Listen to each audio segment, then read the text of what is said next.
প্রিয় দর্শক, আসসালামু আলাইকুম। আপনারা কেমন আছেন? প্রিয় দর্শক, আশা করি সকলেই আল্লাহ তাআলার রহমতে ভালো আছেন। তো প্রিয় দর্শক, আজকে আমি দেখতে পাচ্ছেন ধানের ফলন নিয়ে হাজির হয়েছি। তো আপনারা দেখতে পাচ্ছেন অল্প সময়ের মধ্যেই কীরকম ধানের ফলন হয়েছে।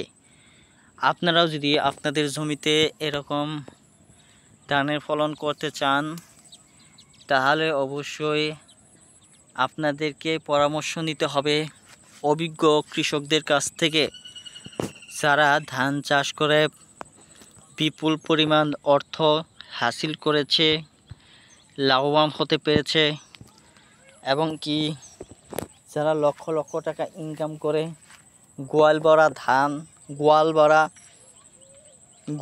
দুঃখিত বন্ধুরা, গোলা ভরা ধান ভর্তি করে ফেলেছে।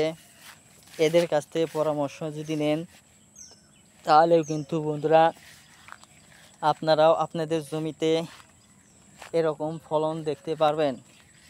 এইরকম ফলন করার জন্য বন্ধুরা অবশ্যই ধান চাষের নিয়ম ও কৌশল জানতে হবে। নিয়ম কৌশলটি হচ্ছে, আপনারা আপনাদের জমিতে যদি টান জমি থাকে সেই টান জমিতে বন্ধুরা ভালোভাবে কয়েকটি চাষ দিয়ে নেবেন।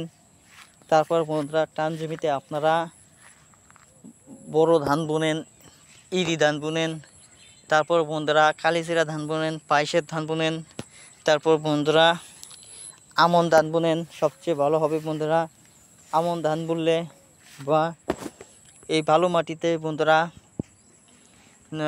আমন ধানই সবচেয়ে ভালো হয়, কালো জিরা ধানও ভালো হয়। তো বন্ধুরা আপনারা চাইলেও সব রকমের ধান রোপণ করতে পারবেন না ভালো মাটিতে। তো বন্ধুরা ইরি ধান সবচেয়ে ভালো হয় এঁটেল মাটিতে।